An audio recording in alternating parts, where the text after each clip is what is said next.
Hello and welcome. Tonight's Q&A, Sandra Wallace, your anxiety, OCD, and depression coach.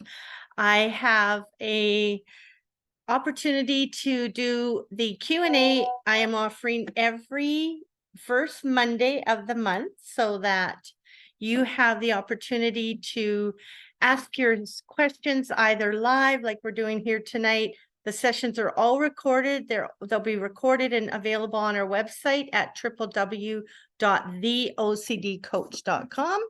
And every first Monday of the month, so it's easier to remember, it will be always on the same day and the same time, 7 p.m. Central Standard Time. So go ahead. I'm just looking at our next one. Even if you're watching this in a replay, that's okay. The next one will be offered close to Christmas, the month of December 4th will be our next Q&A.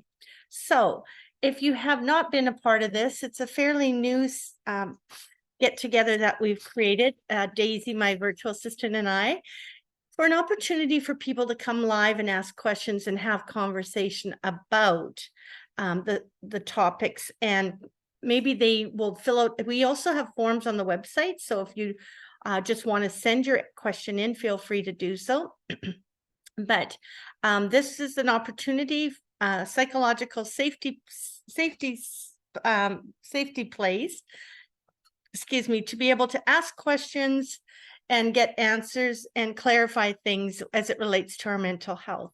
So we focus a lot on anxiety, stress, and overwhelm. I have an acronym called ASO, and I'm in the process of writing a book on anxiety for both students, the general public, and corporate individuals that are working in the corporate world. So let's get started with some questions that we have had come in and that I thought were important ones to address. So let's move forward. Every first Monday of the month, so the next one will be December 4th. And this link will always be the same. So you can always copy and paste this, not only for yourself, but if you wanted to share it with a friend, or you know someone that's struggling with anxiety, stress, or overwhelm. I think that's the majority of us, right? So this is the link that we use. Okay, so we'll start with the first question. What types of therapy are effective for treating anxiety? I get this question a lot, and I'm very happy to talk about it and have conversation about it, because what types of therapy? There's so much out there that people are promoting on commercials, on Google, on through emails and TikTok and YouTube and Facebook and LinkedIn and etc. So the list goes on, right? So I'm going to talk about some of the more common types of therapy. And when people ask me this, when I'm out speaking or I have a one-on-one coaching session with someone, or family get on a call with me, sometimes I just meet with family that are members of a loved one that is actually living with anxiety. And that person may not be ready to get help yet, but the family sure is. And it's important that we support family. Sometimes the family gets lost in the shuffle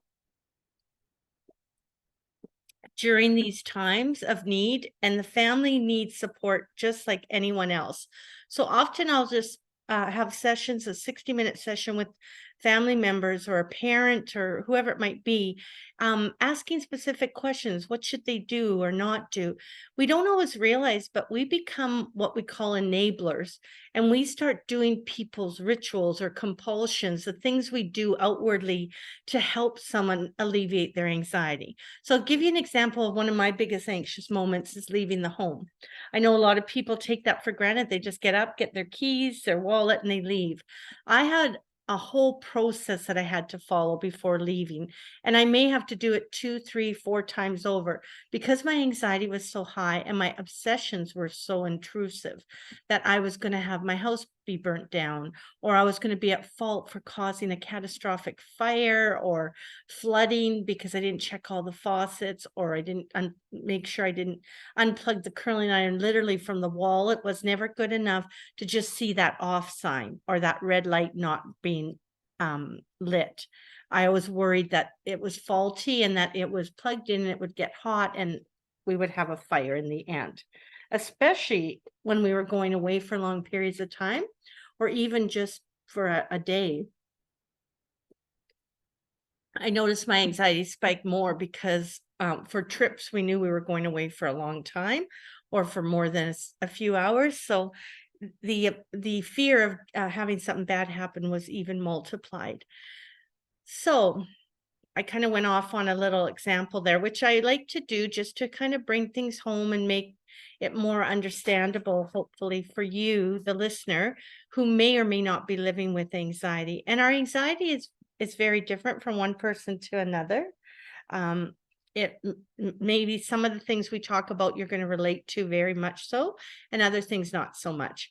But just when we're talking about one specific thing, if you can replace it with something that is just as anxiety provoking for you, then that will be helpful as well. And please, at any time, if you want to write in the chat line, I'll keep track of that.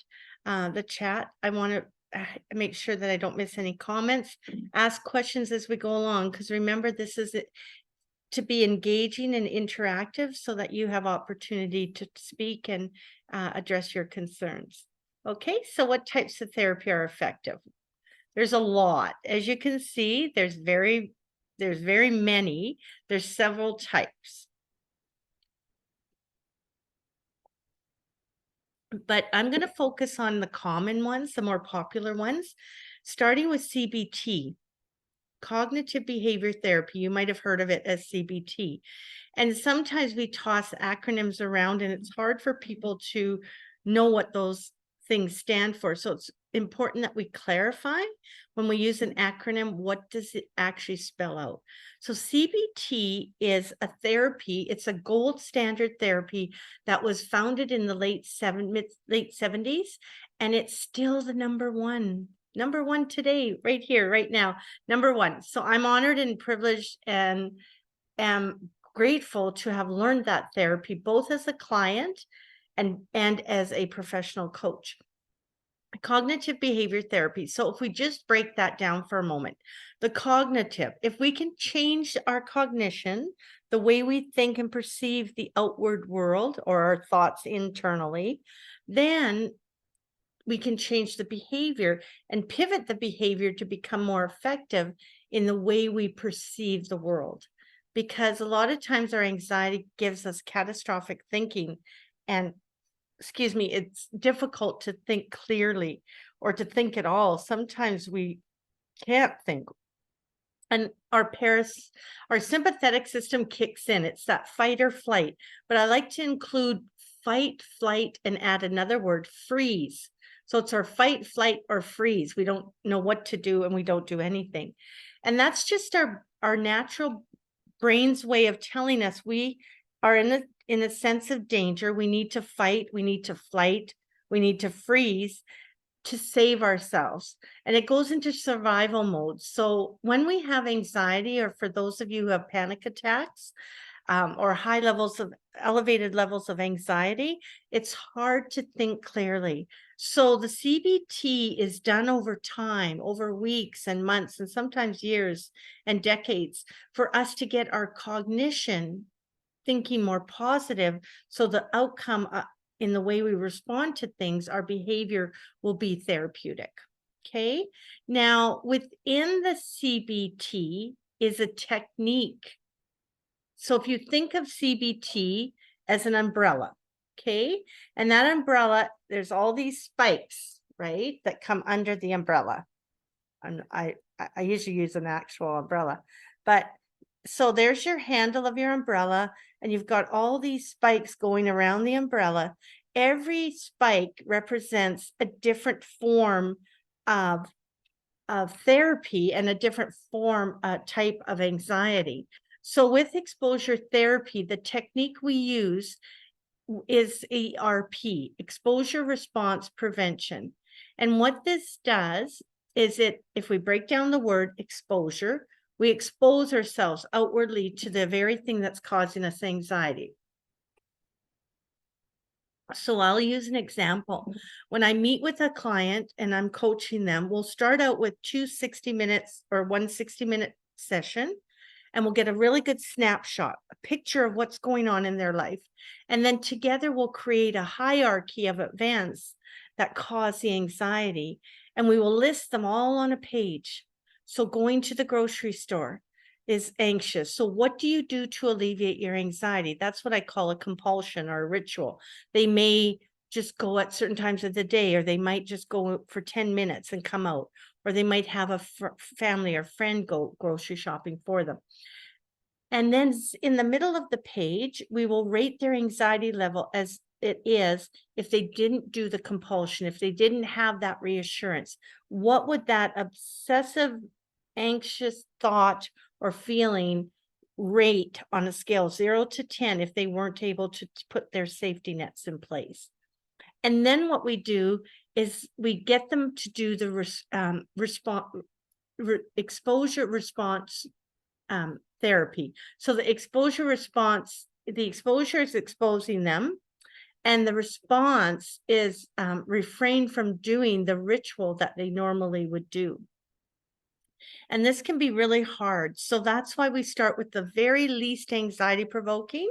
So we do the exposure, and then we do the response prevention piece where we actually go out and do and face the fear that we're scared of without doing the compulsion or anything to alleviate the anxiety. Okay.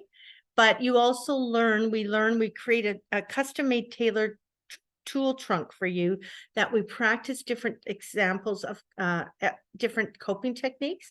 You find what you can do that feels beneficial to lower your anxiety. In the comfort of your home, you practice it daily on an ongoing basis, every morning, every evening, so that when you're out in the midst of doing your exposure response prevention, you are not as fearful because you've practiced those skills long enough to be able to bring them forward and utilize them, implement them in a time of need. So what I mean by that is, let's say you're out doing your exposure and you're just going to do 15 minutes in a grocery store, and you're only going to do the outside aisles and get out. Or you're going to make a list with maybe 4 things on your grocery list, go in and go out. And maybe it needs to be in the middle of the day when it's not so busy. Maybe it needs to be on a Monday afternoon versus a Friday when people get paid and it's busier in the afternoon. So we are very strategic on how we create these tailor-made programs. And it's one of my favorite parts of the program. So that's ERP. So CBT and ERP go hand in hand. So remember, just to summarize, CBT is the technique, the therapy that we use to change the way we perceive the world and as a result behave. And within that, number one therapy is exposure response prevention, ERP. Now, there's other ones, and I'm not saying that these don't work, but when I'm working with anxiety, I like to use, these are my 2 primary ones. The mindfulness is more of the here and now, being in the present moment and not focusing on the past or the future, just in the now. And then the acceptance and commitment therapy. This is a one that's really, really good. I've used it with people with borderline personality disorders. It works, but my number one is these 2, and I will adapt a act to fall into here where we can use it effectively, but these are still the primary. And then DBT is another form of therapy, as well as interpersonal, working with the therapist to be able to overcome the behavior, and psychodynamic and group therapy. So these are just some of the more common ones.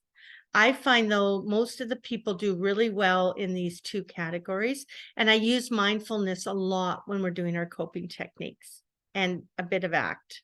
Okay. So the next question, I'm just going to check the chat if there's anything else. Give me a hands up if you also want to just raise your hand to come in, and I'll bring you on to have a conversation about anything specific you want. Now, the next one is a question that came in is, what is CBT therapy and how does it work for anxiety? Well, I kind of explained it already. Sorry, I guess I went into too much detail right away. But let's just quickly go over this. It's a widely used and evidence-based approach for treating anxiety. It focuses on identifying challenging negative thought patterns and behaviors that contribute to anxiety. And it helps, this is a real key part, it helps individuals recognize irrational or distorted thoughts and replace them with more rational, balanced ones. By addressing these thought patterns and implementing behavioral changes, CBT empowers us to manage our anxiety more effectively and develop coping strategies. Now, I want to mention here also that a lot of our anxiety results in irrational and distorted thoughts. As I mentioned earlier, they're catastrophic, it's extreme, there's no gray matter, it's all black or white, there's nothing in between. It's either all or nothing. So we, as a coach, I help others and I help my clients recognize that we do need to face and challenge our irrational thought pattern and replace it with more positive ones. And it really does work when we work it. Now, another question that a lot of people ask, are medications an option for managing anxiety, and what are their potential benefits and or side effects?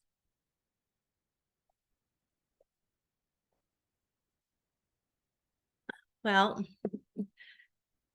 I am not for or against medication in every situation. I think it's important to look at the current situation the person is in. So when I'm coaching someone, if they have extreme anxiety, the medication can help to take the edge off so that people can start going through the CBT and being able to implement and work through a program on a gradual, slow basis, nothing extreme. So it's usually in that snapshot first session, I can identify whether or not the person needs to be on medication if they're not already on medication. I can also identify if what the dose is, and I can make recommendations if they are even near a therapeutic range.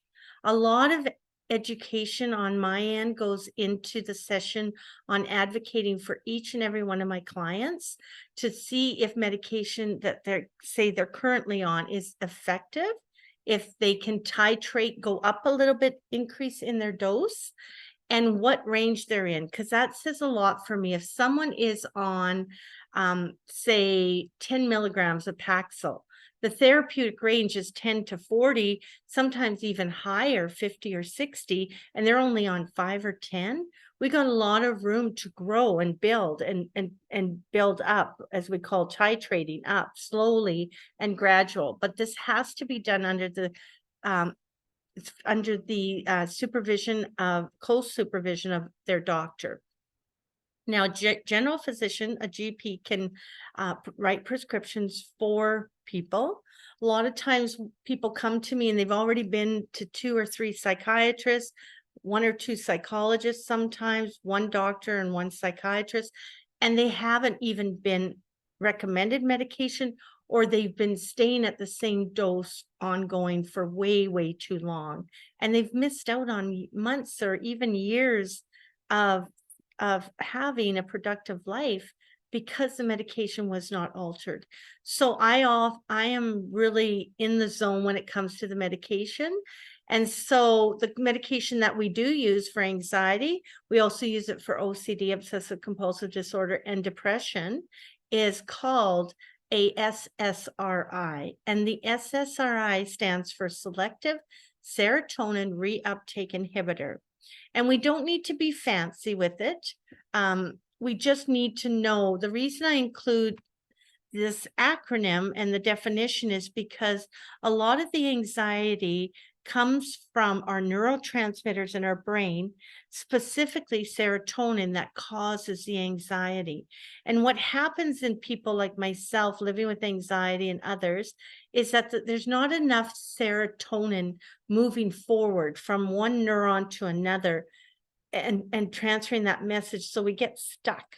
We get stuck in our anxiety because the serotonin is going backwards instead of forwards.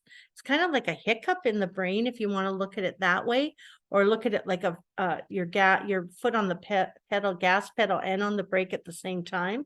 We're stuck. So the medication just allows our neurotransmitters to work more effectively and alleviate anxiety symptoms. But along with medication always comes the potential for side effects. Doesn't mean you're going to have them. That's why it's important to go up in your medication slowly. But we do need to look at the options. So I will ask someone if they've been on another SSRI in the past. If they have, and did it work? And what dose were they on? And how long they were on? And how did it turn to be effective or non-effective? What were the side effects? And then if they've already been on a drug and they say it worked, then maybe we go with that option A, because they've already experienced it, they tolerated it, they had minimal side effects. A lot of times the side effects will subside after a few days to a week or two. But if they were on it and it didn't work, then and they were on a high enough dose to be what they should have had seen results and be therapeutic, then maybe it's time to try another one. There's 5, 6, 7 different types we can try. So, but we have to be patient in this area. I know for myself with my anxiety, my OCD, I tried 3 different kinds. None of them were effective, even on the high end, because often for the OCD piece, we need to be on the higher end of the continuum to see results, even over the normal average high range of that specific drug, because OCD is very stubborn. But for anxiety, you usually need to have less. I'll also talk briefly about sometimes we'll use other drugs. So we will use what we call Ativan or lorazepam. And that drug is used in emergencies or to keep us calm during a certain time, or maybe once a day in the morning. These drugs tend to be more addictive, so we want to use it in a short term, not being used to depend on for long-term effects, okay? Because they help with the anxiety, but we still remember we always have to learn that the number one thing is the CBT and ERP. We still have to be able to do that. So sometimes medication, I will ask people if they're willing to go on it. And we don't need to look at it like a forever drug that we're going to be on forever. It might just be a temporary thing, but I encourage people to be on it a minimum of a year so that they can work on the CBT and ERP, and then they can maybe come down in their dose or go right off. Some people just stay on that lowest dose possible, and it's that therapeutic dose that gets them through the rest of their life. And they're okay with it because now they have a quality of life. And I need to know that we can manage the CBT. I will not work with someone if I feel they're not ready, if their anxiety is so high. Out of respect for them, I'll encourage them to go on the medication, come back and see me. And many people have done that. Okay, how can I build resilience to prevent anxiety from taking over my life? Great question. Thank you for that question. They're all great questions. Here's some of the answers. Building resilience is crucial for preventing anxiety from taking over your life. You can develop resilience by, and these are some of the factors, and life is happening not for us, but to us. So right now my dog decides he wants to go out. So I'm going to leave the screen up and I want you all to just take a few moments to read it.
Okay, thank you for your patience and understanding. I wasn't gonna make him wait till we were done. He's a sweet dog. Okay, so any questions from the um, list here of preventing anxiety from taking over and ruling your world? There's several things here, and I just want to make mention of some of them because I think it's important to recognize any of these things can and will help with anxiety if we work with it long enough. But we need to first and foremost practice self-care, because that's usually what gets in the way of our anxiety, because we've been so anxious and live with these high levels. I call them hypervigilant levels of OCD, where you're always on edge. You feel like you're watching a scary movie, or you're tense and your whole body tenses up, even without us noticing. I don't know if you know that the number one complaint when someone is going through stress and anxiety, they'll often complain of physical ailments, such as headaches or sore neck or stiffness, because they don't even realize how tense they're walking around, very intense and nervous and not in a relaxed state. So over time, as you can appreciate, that can be really hard for people. Another one is to learn to manage stress effectively. So getting back to the first one, we want to make sure that we're practicing self-care on a daily, regular basis, taking time out for you. I like to say we need to learn to be selfish so we can be selfless. So sometimes we think we're being selfish if we're taking time for ourselves, but in actual fact, we're being selfish and then that is allowing us, by being selfish, it allows us to be selfless so we can spend quality time with our family, friends, and loved ones. So learning to manage stress effectively, we talked a little bit about that and some of the coping strategies. I like to spend a lot of time on coping strategies, deep breathing techniques, mindfulness acts, positive self-affirmation, listening to calm apps. All of those can help to manage stress effectively. And take those on the road with you, or out in the public with you. Sometimes using essential oils while you're out shopping, or if you're going to the family and loved ones for Christmas, learning to bring things along that help, and take breaks throughout the day. Just go back in the room or go out for a walk, just your me time, so that you're not always surrounded by people, because that can be stressful and anxiety provoking, right? So it kind of brings us down and keeps us calm. Cultivating a support network. This is huge. When I'm coaching others, I make certain that they reach out to their friends and family. It's not always family, though. Sometimes family are the worst in understanding what we're going through. I know that my family personally did not understand it, and nor did they want to. That was the sad reality, is they didn't want to be helpful in helping me. They just wanted to dismiss it and pretend it wasn't happening. And that made my anxiety worse. So building problem solving skills, being able to come up with solutions. I always tell my clients, you have the answers. A lot of the answers you already have. You just haven't asked the right question. Okay, so that's really key. And that's for me as a coach. That's my responsibility, is to bring that out and draw that out of you so that you can see it and you can resolve a lot of the conflict, a lot of the anxiety that you have up to this point. Fostering a positive mindset and self-compassion, more along the lines of what I talked about. Here's where I come in, seeking therapy or counseling, coaching to address underlying issues, and setting realistic goals. So I like to use what I call SMART goals. The S stands for specific. Be very specific in your goals. They have to be measurable. They have to be attainable. They have to be realistic, and they have to be timelined within a certain time. And engaging in mindful and relaxation techniques. So a lot of these engaging techniques, you need to practice it consistently enough and long enough to find out what is effective for you. It's going to be different for everyone, right? So now next, we ask some relaxation techniques or mindful exercises that can help reduce anxiety. That's another question that came in. Great question. And here we go. We've already talked about some of these. Deep breathing. Progressive muscle relaxation is when you take a part of your body. We usually start at the top and we tense up our neck and shoulders and our head and squeeze for 4 and release for 4. We do that a few times. Then we move into our abdomen. We squeeze it in for 4, out for 4. And as you're doing it, make sure you remember to breathe, because sometimes, especially with anxiety, we forget to breathe, or we overbreathe or shallow breathe and don't get that good exchange. I always tell people, you know, you're breathing well if you breathe in like you're smelling a bouquet of flowers, and you breathe out like you're blowing out birthday candles. Okay. And then meditation, yoga, Tai Chi. There's a guided imaginary apps you can do, mindful walking, body scans, and journaling. Journaling is a big one. So we see our progress.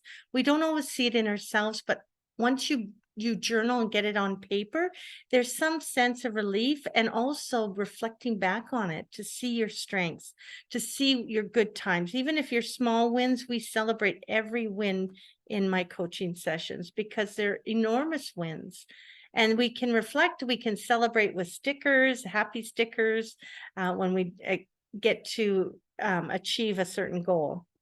So how can you handle anxiety in social situations? This can be tricky. Well, up till now, we talked about ways, maybe medication, getting on the therapeutic dose, practicing coping skills and consistency, doing cognitive behavior therapy, challenging our thoughts. And now, if it's in specific social situations, you practice exposure gradually, facing your fear. And that's that hierarchy. I call it a SUDS level, subjective units of distress scale. That's what SUDS stands for. Building that solid foundation with the list of everything that's causing us anxiety. And then we slowly work and challenge and confront them. We do one step at a time. Think of a ladder. A ladder, you don't get on the third step right away. You step on the first step, then the second, then the third, and so on. And the techniques that we use, replacing negative thoughts with more positive ones. Achievable goals. That's why SMART goals is so important. We're not going to just throw a hypothetical goal out there and hope that we get it without doing the work. No, our goals are very specific. And I help in the designing creating your tailor-made program, very specific goals. And we see how friends and family can help, because sometimes they're doing more damage than good. And obviously seeking out a therapist or a coach and learning and practicing effective communication skills. Okay. So how can you manage, whether you're a student at work or school or both, or maybe a stay-at-home mom? That's a lot of work. How can you manage it as it relates to your anxiety? Routines are enormous in helping decrease our anxiety. So I often tell people who have children, get up a half an hour earlier so it's me time. It's me time every morning to sit and have a coffee, or if coffee causes more anxiety, then have a decaffeinated tea, or just sit and do your coping techniques. And that will help reduce and organize your brain in a systematic way. Now I'm going to let you read the rest of them and let my dog back in.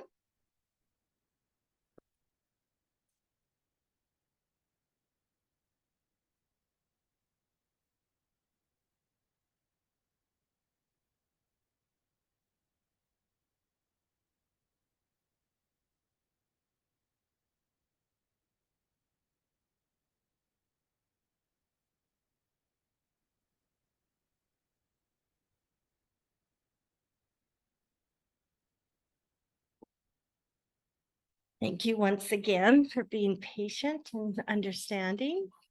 Okay, so yes, the second one, break tasks into smaller. I like to say, let's chunk things down into things that we can do and tasks we can do over time, so it doesn't seem so overwhelming.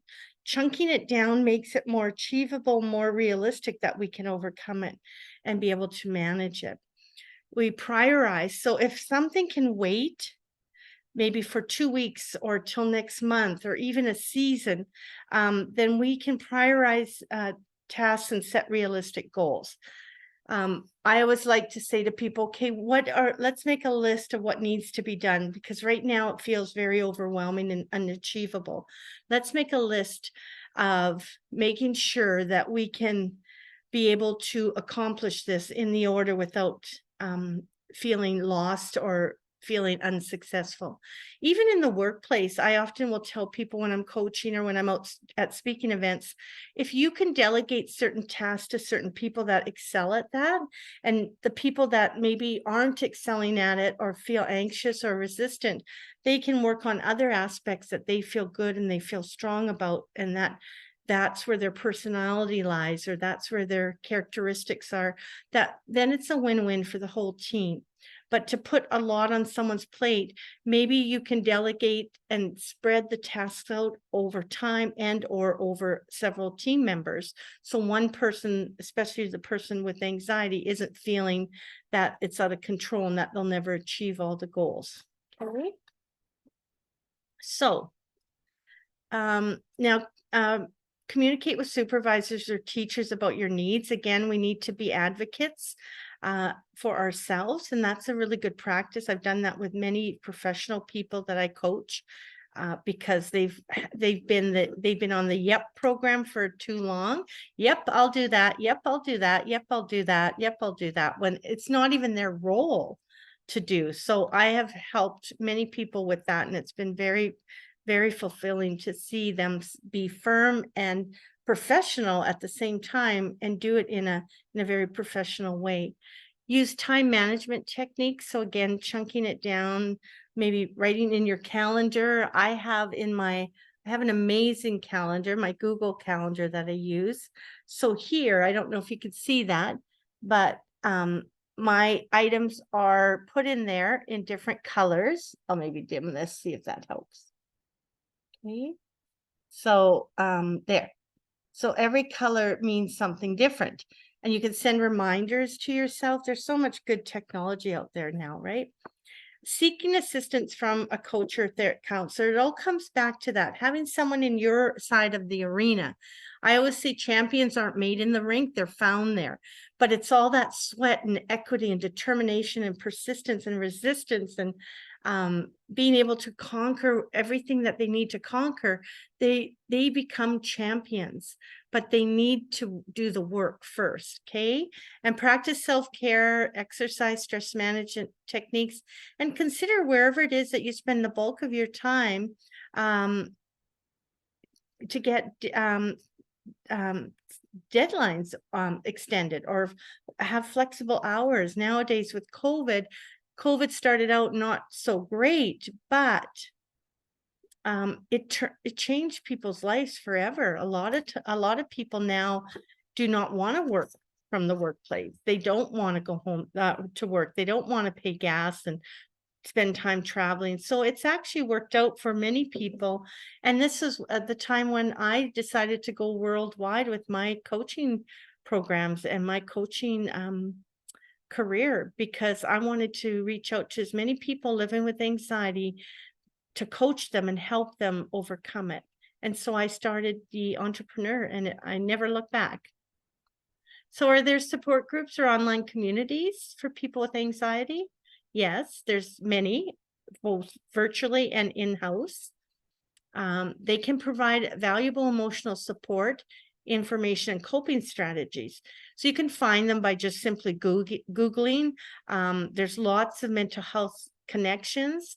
I will tell you that I'm dialed in on a regular basis just to keep my momentum and my inspiration moving forward, and not to stop learning. Because I always say, well, it's interesting because I used to say knowledge is potential power, but now I say, no, knowledge is power, but now I say knowledge is potential power. It's what you do with that knowledge is the game changer. If you can learn and learn and learn. I know I'm a lifelong student, but I can learn and learn. If I'm not implementing, then it's all for naught. So knowledge is potential power now. I say it's what we do with it. kind of like the exercise bike. It's downstairs. Haven't used it. Nothing wrong with the bike. I just need to hop on it, which reminds me, I better set that as a goal for the month of November. Thank you. Okay. Another place you can get support on a regular basis and hopefully provide feedback and encouragement for yourself and others is our own OCD private coach Facebook. We have our own private group that you need to answer a few questions, and you have to be living with anxiety, OCD, and or depression in order to get in the group, or all three, or all two, or one. We also have many social media platforms.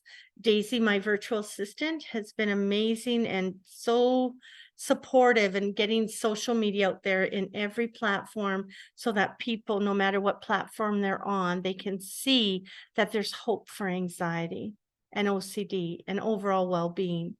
So we need to stay connected and informed on your journey to better health. So please follow the website links here that we have. I want to thank you and visit our website at www.theocdcoach.com or send us an email anytime. I always say I'm an email away, no matter if you live in Australia, the UK, the Philippines, the United States, Canada, any place in the world. I'm only an email away. info@theocdcoach.com. And then, of course, you can always call us 1-204-295-4408. But please go right now when you get off this call and join us and follow us on Facebook, Instagram, LinkedIn, TikTok, and YouTube. And more importantly, I just want to hope and pray that going forward that you feel safe. And if you're not feeling safe, that you reach out to your local ER department or your local doctor to have support and have a support organization within your community. Okay. And lastly, I'll just say you are worthy. And so if you want to get on a 15-minute free call, I offer free 15-minute consults to just find out a little bit more about yourself and ways that I can help. Okay, so thank you so much. I appreciate your time. I really do appreciate your time. I hope to see you back here on December 4th. Please send this link as well when you get off. If there's anyone that you've been thinking about that might benefit from getting to know more about anxiety. Okay, so take care. Have a good month.